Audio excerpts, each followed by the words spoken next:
కార్యాచరణలో భాగంగా మేము అధికారంలోకి రాగానే కార్పొరేషన్ గద్దె మీద ఎక్కగానే కార్పొరేషన్ ఒక టీము కార్పొరేటర్లు మరియు అధికారులు కలిసి ఇండోర్ మున్సిపల్ కార్పొరేషన్ ఇండియాలో 8 సార్ల కన్సెక్యూటివ్గా లైన్గా 8 సార్ల best manage municipal corporation in whole of India అని డిక్లరేషన్ వచ్చిన corporation best waste management and best dump management city in the world కూడా వచ్చిన సిటీని విజిట్ చేయడం జరుగుతుంది. మనకు అదృష్టవశాత్తు అక్కడ ఇండోర్ నిధులు ఈ రకంగా మార్చేయడానికి మన కరీంనగర్ వాస్తవ్యుడు పరికి పడిన నరహరి పి నరహరి అనే ఐఏఎస్ ఆఫీసరు ఆ ఇండోర్ దిశ మార్చి ఆ ఇండోర్ నిధుల్లో ఈ రకంగా వరల్డ్ ఫేమస్ పట్టణము మున్సిపల్ వేస్ట్ మేనేజ్మెంట్ అయినా కార్పొరేషన్ను అత్యంత నీతివంతంగా నడిపేటానికైనా చేసిన కృషి అమోఘం. ఆయన ఈరోజు ఏదైతుందో మధ్యప్రదేశ్ ప్రభుత్వంలో పబ్లిక్ హెల్త్ ప్రిన్సిపల్ సెక్రటరీగా ఉన్నారు. ఆయన మన బసంత్ నగర్లోనే స్కూలింగ్ చేసినారు, చింతగట్టులో పుట్టినారు, బట్ కరీంనగర్ వాస్తవ్యులు. ఆయన తండ్రి పేరు సత్యనారాయణ. సో తప్పకుండా మేము మా టీము నేను కూడా ఖచ్చితంగా వాళ్ళతో పోయి పరికి పడిన నరహరి గారిని కలిసి నరహరి గారిని కరీంనగర్ తీసుకొచ్చి ఇక్కడ ఒక 2 రోజులు 3 రోజులు మీ జన్మభూమి మీరు ఒక్కసారి 3 రోజుల నుండి మాకేదో మార్గదర్శకులు గండి, మీరే మాకు ఇన్స్పిరేషన్. మా సిటీని మేము ఎట్లా మేనేజ్ చేయాలి, మా సిటీ వేస్ట్ మేనేజ్మెంట్ ఎట్లా ఉండాలి, మా సిటీ రెవెన్యూ కలెక్షన్ సిస్టమ్ ఎట్లా ఉండాలి అని చెప్పి కన్సల్ట్ చేయడం జరుగుతుంది. అలాగే ఇండోర్లో ఇప్పుడు హర్షికా సింగ్ అని మున్సిపల్ కమిషనర్ ఉన్నారు, శ్రద్ధ తోమర్ అని కార్పొరేషన్లో వేస్ట్ మేనేజ్మెంట్ ఎక్స్పర్ట్ ఉంది. వీళ్ళని కూడా ఖచ్చితంగా మేము కన్సల్ట్ చేసి వాళ్ళ దగ్గర నుంచి ఇన్పుట్స్ మొత్తం తీసుకొని ఈ శానిటేషన్ విషయంలో ఒక బృహత్తర ప్రణాళిక తయారు చేసి కరీంనగర్లో అత్యున్నతమైన బెస్ట్ కార్పొరేషన్గా చేస్తాము. కాంగ్రెస్ పార్టీ ఖచ్చితంగా కరీంనగర్ కార్పొరేషన్ గెలిచిన తర్వాత ఈ కార్యక్రమం చేపడుతుంది. మా కార్పొరేటర్ ఎన్నికల్లో ఈ దిశగా చాలా సిన్సియర్గా అర్నెస్ట్గా ఈ ప్రాబ్లమ్స్ సాల్వ్ చేయాలన్న ఆలోచనతో ఉన్నారు. ఇదే మనం చేసే క్లీనప్. ఈ భాగంగా ఏదైతుందో మీరంతా వీడియోలలో చూసుంటారు. పెద్దిరెడ్డి అని ఒక వైఎస్ఆర్సీపీ ఎమ్మెల్యే ఏదైతుందో గుడ్ మార్నింగ్ ధర్మవరం అనే కార్యక్రమం చేసేటప్పుడు మేము కూడా ఏదైతుందో గుడ్ మార్నింగ్ కరీంనగర్ కార్యక్రమం స్టార్ట్ చేద్దాము. ఆ గుడ్ మార్నింగ్ కరీంనగర్ కార్యక్రమం ద్వారా ప్రతిరోజు ఒక వార్డు పోయి గడప గడపకు కాంగ్రెస్ పార్టీ ఆ వార్డులో ఏదైతుందో ఒక రోజులో వార్డు కంప్లీట్ అయితే ఒక రోజు తిరుగుతాము. పొద్దున 6 గంటలకు స్టార్ట్ చేసి 8-8:30 వరకు, లేదు 2 రోజులలో అయితే 2 రోజులు, లేదు 3 రోజులు అయితే 3 రోజులు పెద్దవాడిలో పోయి ప్రతి గడపకు పోయేందుకు అక్కడ ఉన్న సమస్యలు తెలుసుకోవడం జరుగుతుంది.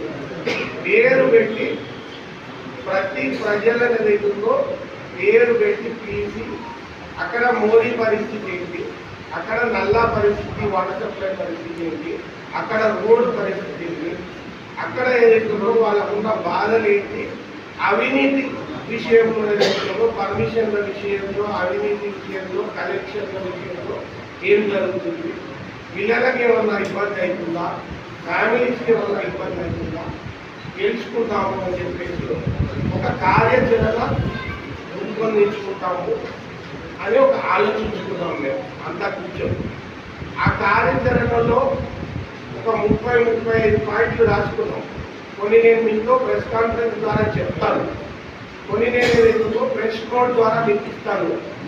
35 పాయింట్లు అంటే చాలా ఎక్కువగా ఉన్నాయి. మేమేం చేయబోతున్నాము, కరీంనగర్ కార్పొరేషన్ మీద కాంగ్రెస్ జెండా ఎగరడం ఖాయము, కరీంనగర్ కార్పొరేషన్ కాంగ్రెస్ మేయర్ అవడం ఖాయము. కాబట్టి మాకు ప్లానింగ్ ఉండాలి, మాకు ఒక కార్యాచరణ ఉండాలి. నేనేం చేయబోతున్నాం అనే పాయింట్స్ అంతా నేను అది నోట్ రూపకల్లా రాసి మీకు సర్క్యులేట్ చేస్తాను. మొత్తము ప్రెస్ జర్నలిస్ట్ అందరికీ, ఎలక్ట్రానిక్ మీడియా జర్నలిస్ట్ అందరికీ ఇవ్వడం జరుగుతుంది. అంతకన్నా ముందు ఈ అవినీతి ఎట్లా రూపుమాపాలి, ఈ ఆనకొండను ఏ రకంగా రూపుమాపాలి ఆలోచిస్తాము. రవీందర్ సింగ్ గారు సునీల్ రావు సహచరుడు, బీఆర్ఎస్ పార్టీలో ఉన్న కొలీగు, ఆయన ఇచ్చిన కంప్లైంట్స్ కూడా సునీల్ రావు విషయంలో, స్మార్ట్ సిటీ విషయంలో పరిగణనలకు తీసుకొని ఇవన్నీ కూడా ఏదైతుందో దర్యాప్తు సంస్థలు, విజిలెన్స్ అండ్ ఎన్ఫోర్స్మెంట్, ఏసీబీ వీటన్నిటికీ ఇవ్వడం జరుగుతుంది. మంత్రి గారి దృష్టికి తీసుకెళ్ళి, ముఖ్యమంత్రి గారి దృష్టికి కూడా తీసుకెళ్ళి దీని మీద అత్యంత సీరియస్గా ఎంక్వైరీ చేస్తుంది. సరే, ఇంత అవినీతి ఎందుకు జరిగింది? ఇప్పుడు 3 ఏళ్ల కిందనే నేను ఒక వీడియో చూడడం జరిగింది. కోనే ప్రకాష్ రావు గారు, ఆయన సచ్చీలమైన నాయకుడు, ఆయనే కరెక్ట్గా ఆయన మనిషికి ఏది వస్తే అది మాట్లాడే నాయకుడు, ముక్కుసూటి వ్యక్తి. ఆయన సునీల్ రావు గారి మీద, యాక్చువల్గా కోనే ప్రకాష్ రావు గారు నార్మల్గా ముఖ్యమంత్రుల మీద మాట్లాడతారు, మంత్రుల మీద మాట్లాడతారు, పెద్ద పెద్ద నాయకుల మీద మాట్లాడి ఖండనలు ఇవి అవి చేస్తా ఉంటారు. సునీల్ రావు మీదనే ఆయన ఒక వీడియో చేసినాడు. నేను నా జీవితంలో ఒక మనిషి మేయర్ అయ్యి ఈ రకమైన కరెక్షన్ ఒక 1000 కోట్లకు పడగెట్టడం అన్నది నేను ఎప్పుడూ ఎరగను అని చెప్పి ఆయన ఇంటి డిస్క్రిప్షన్తో పాటు ఆ ఇంట్లో ఎన్ని ఏసీలు ఉన్నాయి, 22 ఏసీలు ఇంట్లో ఎదుర్కొన్నాయి. అసలు 22 ఏసీలు పెట్టుకునే స్థాయి ఆ సునీల్ రావు. సునీల్ రావు ఎక్కడి నుంచి వచ్చినాడు, ఇక్కడ పుట్టినాడు, ఇక్కడ పెరిగినాడు, ఆయన స్థాయి ఏంటి, ఆయనకున్న స్తోమత ఏంటి, ఈ డబ్బంతా ఇక్కడ నుంచి వచ్చింది అని చెప్పి ఆ వీడియోలో ప్రశ్నించడం జరిగింది. 3 ఏళ్ల నుండి ఇంకా భాగవతము ఎంత పెద్దెత్తున నడుచుకుందో, ఇది దీంట్లో ఏదైతుందో ఆయనకు ఉన్న భాషలు వాళ్ళ పాత్ర ఎంతుందో మనకు తెలియదు. కానీ కరీంనగర్ ప్రజలు మాత్రం ఈ డబుల్-ఏ బిరుదు ఇవ్వడం జరిగింది. డబుల్-ఏ సునీల్ రావు గారు, ఆమ్యామ్య సునీల్ రావు గారు, అవినీతి ఆనకొండ సునీల్ రావు గారు అని చెప్పారు.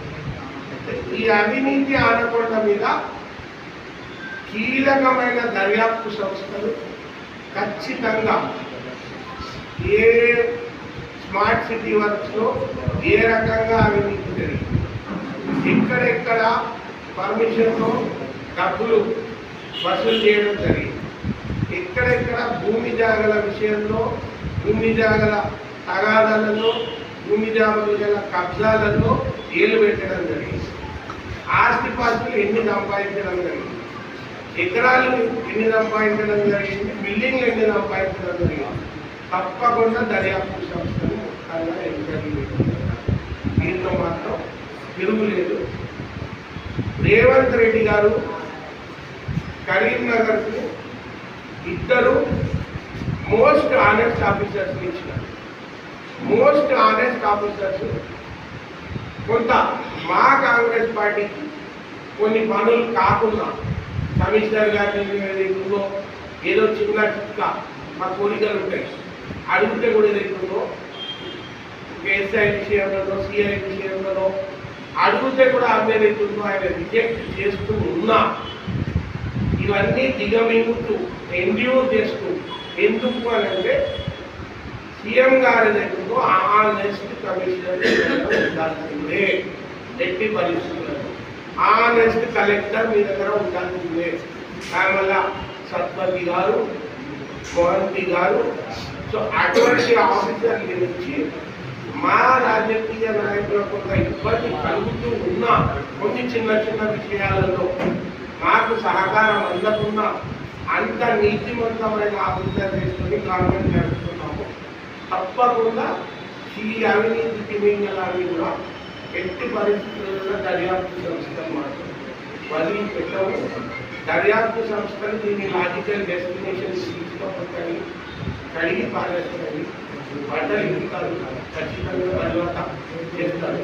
దీంట్లో 1% డౌట్. ఇప్పుడున్న కరీంనగర్ కార్పొరేషన్లో ఇప్పుడున్న మేయర్, ఇప్పుడున్న బీఆర్ఎస్ పార్టీ నాయకులు గత 5 సంవత్సరాలుగా, గత 10 సంవత్సరాలుగా ఏమేమి అవినీతి చేసినారు అన్నదాని మీద ఈ విషయం తప్పకుండా రైతులు మేము టేకప్ చేస్తాం. గత 15 రోజులుగా Bandi Sanjay smart city hero, Bandi Sanjay smart city తెచ్చినాడు, బండి సంజయ్ స్మార్ట్ సిటీకి ఫండ్స్ తీసుకొచ్చినాడు. అంతకు ముందు ఏదైతుందో బండి సంజయ్ ఏదైతుందో కూలనాడు. వినోద్ కుమారే స్మార్ట్ సిటీకి కర్త కర్మ క్రియ అని మాట్లాడడం జరిగింది. 15 రోజులలోనే ఈ మార్పు, మరి ఈ పెను మార్పు ఎందుకు వచ్చిందో బండి సంజయ్ గారిని కొనియాడడం, వినోద్ కుమార్ గారిని పేరెత్తడం, మరి ఇది దీన్ని ఏం అర్థం చేసుకోవచ్చు మనం ఒక్కసారి మీరు ఆలోచించండి. మొన్న జరిగిన ఎలక్షన్స్లో కూడా మ్యాచ్ ఫిక్సింగ్లో భాగంగా బీఆర్ఎస్ వేరు కాదు, బీజేపీ వేరు కాదన్నట్టుగా గ్రౌండ్ మీద కూడా ఇదే బీఆర్ఎస్ కార్పొరేటర్లు, ఇదే మేయర్, ఇదే ఎమ్మెల్యే పూర్తిగా బీజేపీకి సహకారం చేసి బండి సంజయ్కి సహకారం చేయడం ప్రజలు చూసినారు, మీరంతా చూసినారు. మొత్తం బూత్ కాడ కూడా ఎందుకో ఇదే అనుకున్నారు. 2 పార్టీలు ఒక్కటైనా ఈ రోజు కూడా ఎందుకో గంగుల కమలాకర్ గారు ఇంతవరకు ఎందుకో బండి సంజయ్ విషయంలో, స్మార్ట్ సిటీ విషయంలో ఒక స్టేట్మెంట్ కానీ, ఒక ఫండ్స్ విషయంలో అడగడం కానీ చేయట్లేదు. ఖచ్చితంగా 2 పార్టీలు ఈ రాజకీయ నాయకులు కూడా రైతులో అదే పార్టీలో పోయే దిశగా అదే డైరెక్షన్లో పోతున్నారు. అది మాకు ఇంకా సంతోషం ఏదైతుందో ఈ అవినీతి తిమింగలం ఇటువంటి వాళ్ళ ఏదైతుందో మా పార్టీకి ఎట్టి పరిస్థితులలో మా పార్టీ ఏదైతుందో సహించుతున్నారు. మేము ఈ గుడ్ మార్నింగ్ కరీంనగర్ కార్యక్రమంలో గడప గడప కాంగ్రెస్ పార్టీ తీసుకుపోయినప్పుడు అక్కడ ఉన్న ప్రతి సమస్య వాళ్ళ దగ్గర నుంచి తెలుసుకొని ఆ సమస్యకు పరిష్కారం ఏదైతుందో కొన్ని చిన్న చిన్న విషయాలు అక్కడి నుంచే ఫోన్లో మాట్లాడి అధికారులతో అక్కడే సాల్వ్ చేయడము, తక్కిన ఇమీడియట్గా మంత్రి గారి దృష్టికి తీసుకెళ్ళడము, ముఖ్యమంత్రి గారి దృష్టికి తీసుకెళ్లాల్సిన సమస్యలు ఉంటే ఫండ్స్ సాధించే సమస్యలు అటువంటి తప్పకుండా ఆ కార్యక్రమం చేపడతాం. డంప్ యార్డ్ విషయంలో కాంగ్రెస్ పార్టీ ఒక కార్యాచరణ రూపొందించుకుంటుంది. చలో డంప్ యార్డ్ కార్యక్రమం చేసి డంప్ యార్డ్ దగ్గరనే ఒక రిలే నిరాహార దీక్షలు చేపడతాము. ఆ డంప్ యార్డ్ సమస్యలు ఎదుర్కో పొలికి తెచ్చేంత వరకు ఊరుకోము. మా గవర్నమెంట్ తరఫున, ముఖ్యమంత్రి గారి తరఫున ఏమన్నా డంప్ యార్డ్కు సంబంధించి సమస్య ఉంటే, ఫండ్స్ ఉంటే తప్పకుండా సాధిస్తాం. కార్పొరేషన్ మేయర్ కానీ, ఎమ్మెల్యే కానీ, బండి సంజయ్ గారు కానీ ఇంతకుముందు ఏదైతుందో ఆ డంప్ యార్డ్ను పట్టించుకోకుండా అక్కడున్న 7-8 వార్డులకు మేజర్గా హెల్త్ సమస్య వచ్చేలాగా, క్యాన్సర్ కూడా వచ్చేలాగా సిచ్యువేషన్ బిల్డప్ చేశారు. ఇంతవరకు కూడా ఎమ్మెల్యే ఎలక్షన్స్ అయిపోయి, ఎంపీ ఎలక్షన్స్ అయిపోయినాక కూడా ఎమ్మెల్యే గారు కానీ ఎంపీ గారు కానీ మరి ఈ ఏ సునీల్ రావు గారు కానీ ఒక్కసారి కూడా డంప్ యార్డ్ విషయం మాట్లాడతారు. అత్యంత శోచనీయం.